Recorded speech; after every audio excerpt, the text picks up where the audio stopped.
अंदर गोली चली तो हम लोग भाग करके दुकान से बाहर आए और आवाज़ लगाई। चंदन वर्मा के बारे में पता है, वो आता था यहाँ गांव में बच्चों के साथ फेरी लगाता था, जहाँ मेरी बेटी रहती थी वहाँ भी जाता था। गोली की आवाज़ से जानकारी है भाई यहाँ हत्या भाई। तो अंदर देखते हैं तो पति पत्नी और 2 बच्चे वहाँ गोली लगी थी। कुछ आदमियों के साथ जाता था, आदमियों के साथ रहता था, आदमियों से व्यवहार करता था और उनको मारने की धमकी देता था।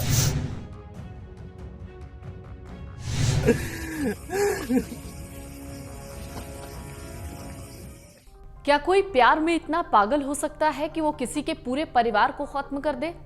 ऐसा हुआ है अमेठी में, जहां दलित टीचर के परिवार की हत्या कर दी गई। इसके बाद एक तस्वीर सामने आई, वो वीडियो वायरल है। वो वीडियो उसी हत्यारे की है जिस पर यह आरोप लगा है कि उसी ने उस दलित टीचर के पूरे परिवार को मार दिया। इस वीडियो में ये जो आरोपी है जिसका नाम चंदन वर्मा है, वो रोता हुआ नजर आया। दरअसल पुलिस का कहना है कि पुलिस इसे ढूंढ रही थी। पुलिस को जैसे इसके ठिकाने का पता लगा, पुलिस इसके पीछे पहुंची। ये भागने की कोशिश कर रहा था, इसने पुलिस पर वार किया, जिसके बाद पुलिस ने जवाबी कार्रवाई में इसके पैर पर गोली मारी। और जैसे ही ये चंदन वर्मा यानी इस पूरे हत्याकांड का आरोपी पकड़ा गया, उसने अपने आप को असहाय दिखाते हुए जो वीडियो सामने आया है उसमें वो रोता हुआ नजर आ रहा है।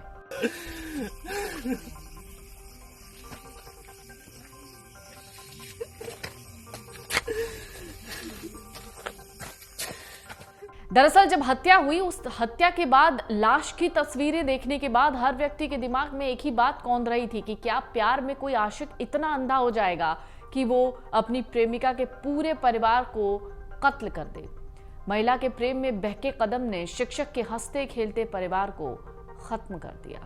दुखद घटनाक्रम में थाना सिलवतनगंज के औरवा भवानी क्षेत्र में एक ही परिवार के 4 लोगों की गोली मार करके हत्या कर दी गई थी और तत्काल जो है घटना पर सभी उच्चाधिकारियों द्वारा निरीक्षण किया गया। टीयर यूनिट को बुला करके वहां पर 7 संकलन की कार्रवाई की गई। ये बात प्रकाश में आई कि वहां पर किसी भी प्रकार की फोर्स एंट्री या लूटपाट या इस तरह की वारदात करने के इरादे से अभियुक्त द्वारा कार्रवाई ये घटना कारित नहीं की गई। तत्काल घटना के अनावरण के लिए 5 टीमें लगा दी गई। वो गंभीरता से घटना में जो अभियुक्त शामिल था उसकी गिरफ्तारी के लिए प्रयासरत थी। इस संबंध में जो मृतक है उसके पिता की तहरीर पर थाने पर सुसंगत धाराओं में एक अभियोग पंजीकृत किया गया था। आज 2:40 के करीब एसटीएफ की गौतम बुद्ध नगर इकाई द्वारा जेवर टोल प्लाजा के पास से जब अभियुक्त चंदन मौर्य दिल्ली भागने का प्रयास कर रहा था, वहां से उसको गिरफ्तार किया गया। शिवरतनगंज के अहुरवा भवानी कस्बे में शिक्षक सुनील कुमार की पूरे परिवार समेत हत्या मामले में अभी तक मिली जानकारी में शिक्षक की पत्नी पूनम भारती के आशिक चंदन वर्मा का नाम ही सामने आया। शिक्षक के पिता ने हत्या का केस भी चंदन पर ही दर्ज करवाया था। सोशल मीडिया में शिक्षक पत्नी की प्रेमी के साथ वायरल हो रही अंतरंग तस्वीरें बहुत कुछ कह रही थी। यही नहीं, सुनील के रायबरेली छोड़कर परिवार सहित अहोरवा भवानी में किराए के मकान में शिफ्ट होने से ये बात और पुख्ता होती है। बता दें, चंदन वर्मा पूनम भारती के प्यार में इस कदर पागल था कि जब तक पूनम रायबरेली में थी वो उसके पीछे साए की तरह रहता। पत्नी की गतिविधियां सुनील से छिपी भी नहीं थी, सुनील को सब पता था। पुलिस की जांच में खुलासा हुआ है कि सुनील ने दरअसल सोचा कि रायबरेली छोड़ दिया जाए तो शायद इस बला से छुटकारा मिल जाएगा, लेकिन अहुरवा भवानी में आशियाना बनाने के बाद पूनम के प्रेमी ने अपनी पहुंच यहां तक भी बना ली। इसी को लेकर अगस्त में अहुरवा भवानी आवास पर चंदन वर्मा के साथ विवाद भी हुआ, जिसके बाद 18 अगस्त को रायबरेली के सदर कोतवाली में चंदन वर्मा के विरुद्ध मुकदमा भी दर्ज कराया गया। पारिवारिक लोगों की माने तो इसके बाद पूनम ने उससे दूरी बनाने की कोशिश की। चंदन तो पूनम के प्यार में पागल था ही, और उसने प्यार में पागलपन की सारी हदें पार करते हुए परिवार का हंसता खेलता प्यार उजाड़ दिया।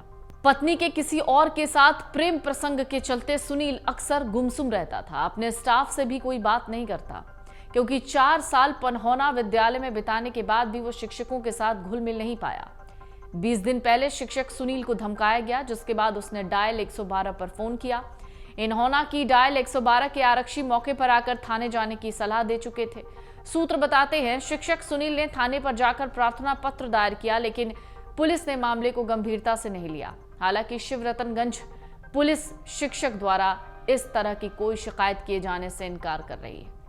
शिक्षक सुनील कुमार नियमित स्कूल आते थे। बीते 3 जुलाई को 13 दिनों का मेडिकल अवकाश लेकर घर गए। साथ ही शिक्षकों की माने तो सुनील ने टाइफाइड से ग्रसित होने की बात कही थी। घर से लौटने के बाद वो परेशान थे। हालांकि कभी साथी शिक्षकों से अपनी पीड़ा बताई नहीं। साथी शिक्षकों की माने तो मृतक सुनील ने 2 महीने पहले ही सुदामापुर में घर बनवाने के साथ ही रायबरेली में एक प्लॉट खरीदा था। सुनील के पास रायबरेली में 2 आवासीय प्लॉट भी हैं। जमीन खरीदने और घर बनवाने के लिए सुनील ने बैंक से करीब 5 लाख रुपए का उधार लिया था। अहुरवा भवानी चौराहे के करीब शिक्षक सुनील कुमार किराए पर मकान लेकर रह रहे थे। गुरुवार की रात हत्या के बाद पुलिस ने शिक्षक जिस कमरे में रहते थे उसकी भी तलाशी ली। पुलिस ने उसे बाद में सील कर दिया। पुलिस अधिकारियों का पूरे दिन अहुरवा भवानी चौराहे पर आना जाना बना रहा। ऐसा दावा है चंदन का मृतक टीचर सुनील भारती की पत्नी पूनम भारती से अफेयर था। इसी कारण ये वारदात घटी। एक सूत्र के मुताबिक पुलिस की टीम ने जब इस मामले की तफ्तीश की तो पता चला रायबरेली के मूल निवासी मृतक सुनील भारती 2020 तक यूपी पुलिस के जवान थे। 2021 में उनकी नियुक्ति सरकारी टीचर के रूप में हुई। इसके बाद वो अमेठी के शिवरतनगंज थाना क्षेत्र में किराए के मकान में अपने परिवार के साथ रहने लगे। साथ ही ये भी दावा किया जा रहा है कि आरोपी चंदन का मृतक की पत्नी पूनम से अफेयर था। चर्चा है प्रेम प्रसंग तब से था जब पूनम की शादी भी नहीं हुई थी, मगर शादी के बाद दोनों की बातचीत रुक गई थी, जो फिलहाल फिर से शुरू हो गई थी। अगर आप ये वीडियो YouTube पर देख रहे हैं तो हमारे चैनल को सब्सक्राइब कर बेल आइकन दबाएं और Facebook पर देख रहे हैं तो हमारे पेज को लाइक करें। 8 मिलियन प्लस सब्सक्राइबर, आपके इस भरोसे के लिए बहुत धन्यवाद।